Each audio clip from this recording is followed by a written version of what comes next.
So here's another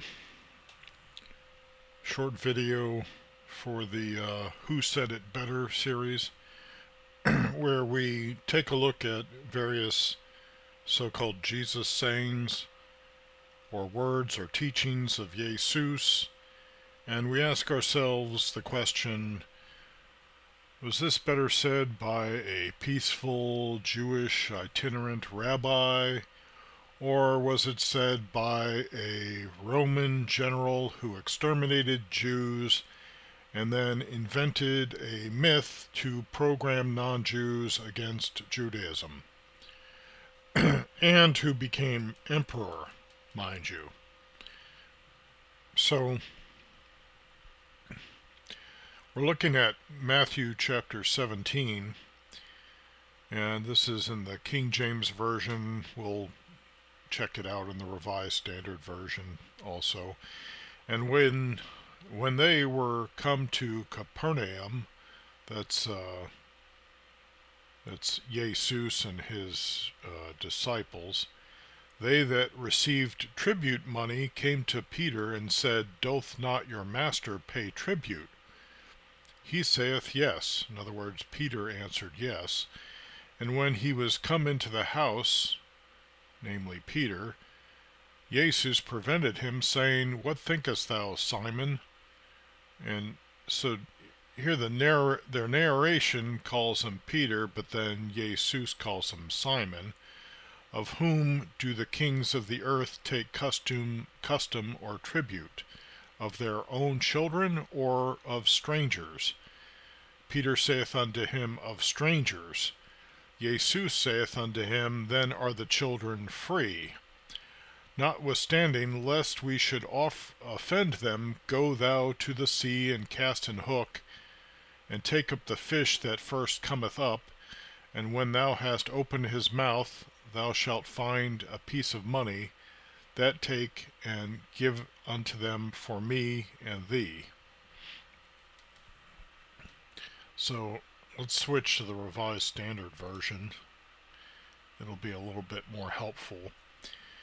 When they came to Capernaum, the collectors of the half-shekel tax went up to Peter and said, Does not your teacher pay the tax? He said, Yes. And when he came home, Iesous spoke to him first, saying, What do you think, Simon? From whom do kings of the earth take toll or tribute? From their sons or from others? And when he said from others, Jesus or Iesous said unto him, Then the sons are free. However, not to give offense to them, go to the sea and cast a hook, and take the first fish that comes up, and when you open its mouth you will find a shekel. Take that and give it to them for me and for yourself. So, if, as I suspect, Simon Bar Giora is actually the Emperor Nero converted to Judaism, but we don't have to make that a sticking point. That's just my personal theory. When we read this passage, Iesous says to him, What do you think, Simon? From whom do kings of the earth take toll or tribute? And again, this is Iesous, who would be Titus Flavius, asking this of Simon, who I think used to be Nero. And this is just a constructed, conversation.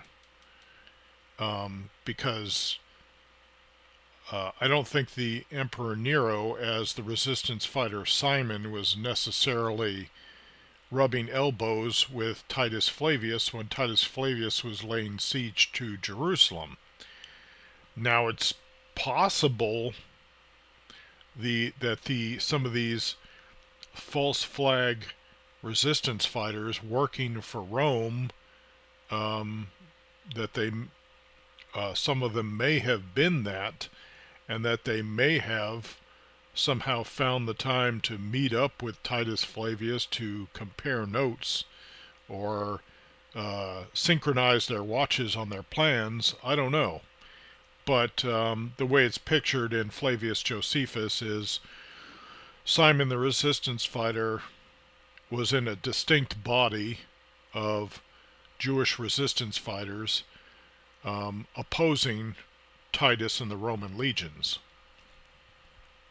However, from what we can see in the Christian scriptures, it appears that Titus, before actually laying siege to Jerusalem, may have actually been able to go up to Jerusalem and scope it out as a spy before they began to lay siege to Jerusalem.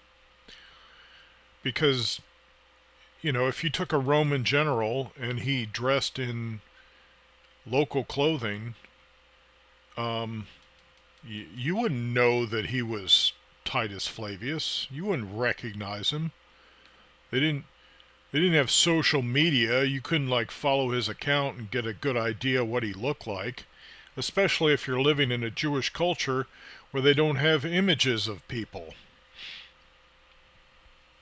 And that's why in Flavius Josephus you read about these accounts where so many people are able to pass themselves off as other famous people, just as there were people who were able to pass themselves off as the Emperor Nero after he allegedly died, or converted to Judaism and went into exile out of Rome, whatever the case. Anyway, so the question is, from whom do kings of the earth take toll or tribute? From their sons, or sometimes translated children, or from others? And Simon responds, from others.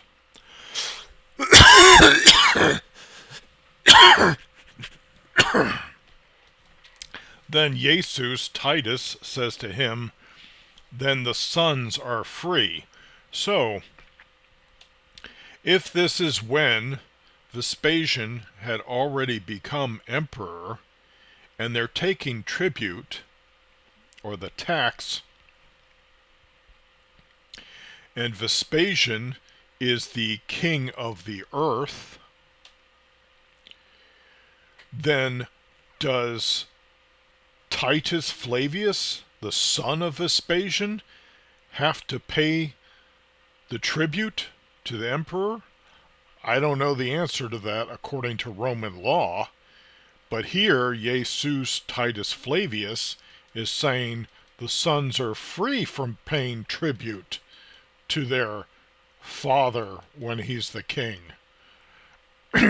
And he's asking this question, I believe, of the Emperor Nero in the person of Simon. Then he says, not to give them a offense to them, go to the sea, cast a hook, take the first fish that comes up, and when you open its mouth, you will find a shekel. Take that and give it to them for me and for yourself. Now, I don't quite get the meaning of this. It's still fairly enigmatic to me, but it seems to mirror the making the disciples the fishers of men, and how that parallels how the Roman legions went out in boats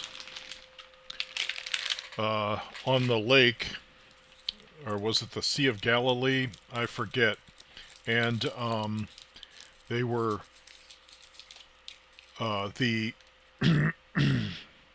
they were spearing Jews who were swimming in the lake, trying to get away from the Romans. So that these Roman legions became literal fishers of men. And that's some of the black humor, the black Roman humor going on in the Gospels. So this kind of seems to mirror that, but I admit that I'm not at present uh, able to decode this to an extent where I feel confident enough to really say something that I feel is certain about this. But it seems much more likely that this was spoken by Titus Flavius, given his relationship to the present king of the earth, Vespasian, and that it doesn't seem to have been spoken by a peaceful Jewish itinerant rabbi, especially since I don't think this story is found in the other Gospels. It might be. I can always look up fish.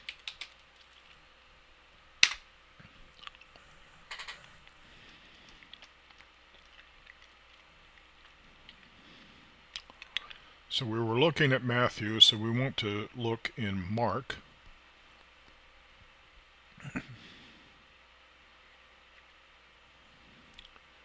And it's not in Mark, at least not with the keyword fish.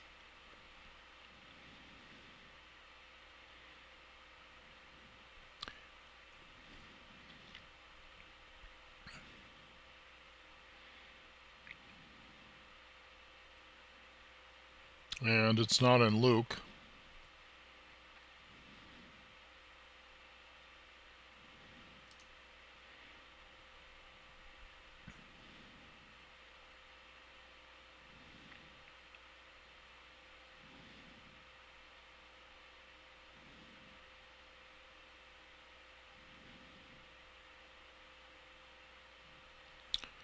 And it's not in John. So it's only in Matthew. So that's a little strange. Now,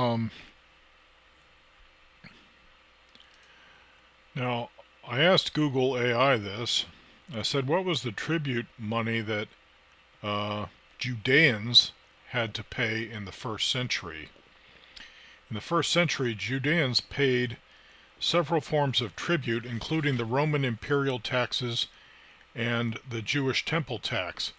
These obligations, collected under Roman authority, were a major source of tension that contributed to the outbreak of the First Jewish-Roman War in 66 CE. As a Roman, so we might expect that a Jewish hardliner might resent having to pay the tax to Rome and might even teach against it. But in that passage in Matthew, he kind of waffles because he says, we're not really obligated to pay this, but, let's perform a little magic trick and, we'll just get the money from a fish and use the money from the fish to pay the tax. That way, we're not really paying the tax, the fish is paying the tax, right? Very believable narrative, right? Not metaphorical at all. So as a Roman province, Judea was subject to imperial taxation, which was primarily collected by local Jewish agents known as publicans. The main taxes include the head tax, the tributum capitis, a poll tax levied on all male Judeans and sometimes their wives. The tax was a denarius, which was a day's wage for an average laborer. A denarius bearing the image of Emperor Tiberius was famously shown to Iesous during the Render unto Caesar incident. There was the land tax, the tributum soli, an annual tax on agricultural produce, which for landowners was likely set at 1/10 of the harvest. There was the Wow. And was that collected by Rome, 1/10 of the harvest? Because that should be, and maybe it was in addition to the 10th collected for the Levites, or the was there a 10th set aside that you would take when you made the pilgrimage so that you had something to eat at the pilgrimage? I think that there was a 10th tithe that was for the Levites, so that the Levites would have something to eat as they served in the temple. Customs taxes, tolls, and duties were collected at city gates, border crossings, and ports. There was the Fiscus Judaicus. After the destruction of the Second Temple in 70 CE, the Romans repurposed the Jewish temple tax and redirected it to the Temple of Jupiter in Rome. And so that's the temple tax is probably part of the reason the Romans wanted to destroy the temple, is because they wanted that money. This tax was applied to all Jews throughout the Roman Empire, including women, children, and elderly. So then the Romans committed this crime of requiring Jews in the empire to pay a tax to a temple to a false god. That's lovely. You know, not a source of resentment amongst Jews at all.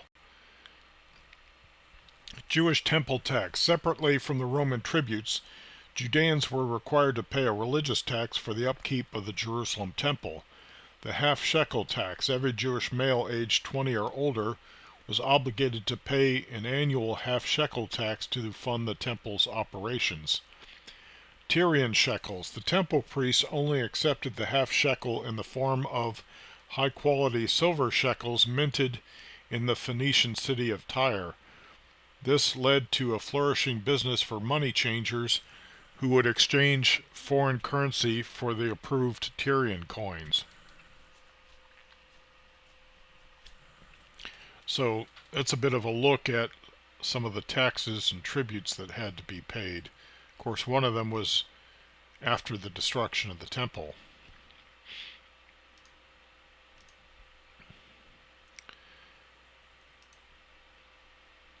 So then,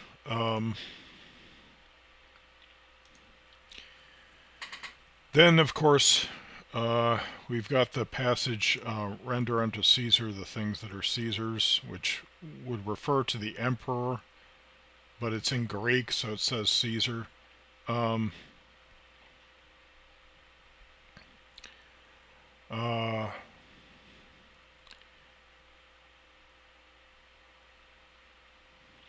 they sent out unto him their disciples with the Herodians, saying, Master, we know that thou art true and teachest... let me go to the Revised Standard Version. And they sent their disciples to him along with the Herodians, saying, Teacher, we know that you are true, and teach the way of God truthfully, and care for no man, but probably are partial to no man, for you do not regard the position of men. Tell us then what you think. Is it lawful to pay taxes to Caesar or not? But Iesous, aware of their malice, said, Why put me to the test, you hypocrites? Show me the money for the tax. And they brought him a coin. And Iesous said to them, Whose likeness and inscription is this? They said, Caesar's, or in other words, the emperor's. Then he said to them, Render therefore to Caesar the things that are Caesar's, and to God the things that are God's. Now, if this was a peaceful, itinerant Jewish rabbi that said this,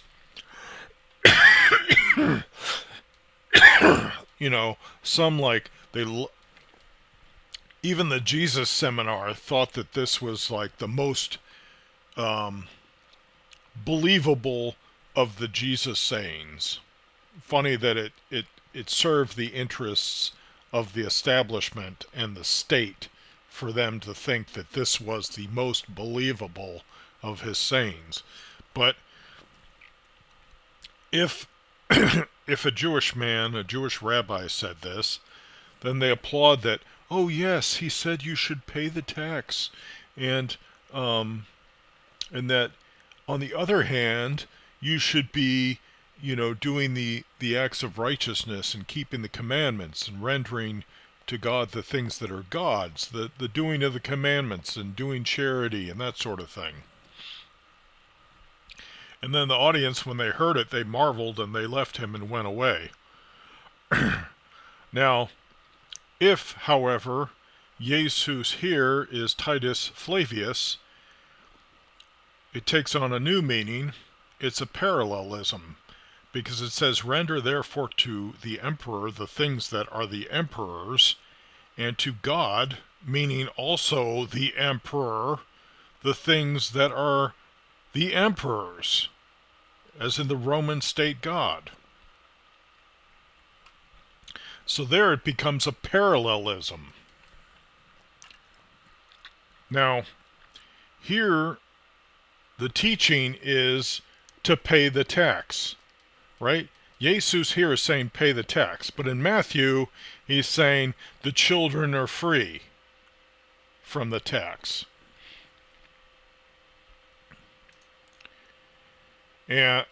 But then if we leave the teachings of Iesous and we go into a book surprisingly named Romans, it says, for the same reason you also pay taxes, for the authorities are ministers of God attending to this very thing. Pay all of them their dues, taxes to whom taxes are due, revenue to whom revenue is due, respect to whom respect is due, honor to whom honor is due. Despite, in Matthew, Iesous saying the children are free, or the sons are free. But this discrepancy is resolved if we understand that the reference to children or sons in Matthew is a reference to Titus Flavius as the son of Vespasian, and that's why he is free of the tax, because he's the son of the emperor. But as for the rest of the disciples, they've got to pay the tax because they are not the son of the emperor. So that's why I think these sayings much more fit a Roman general who exterminated Jewish civilians, including women and children, down through Galilee and into Judea, finally destroying the temple, and then becoming, or rather succeeding his father as emperor of Rome, or really the whole Roman Empire. I think these words are much more fitting for that Roman than for this supposed alleged itinerant Jewish rabbi who is peaceful.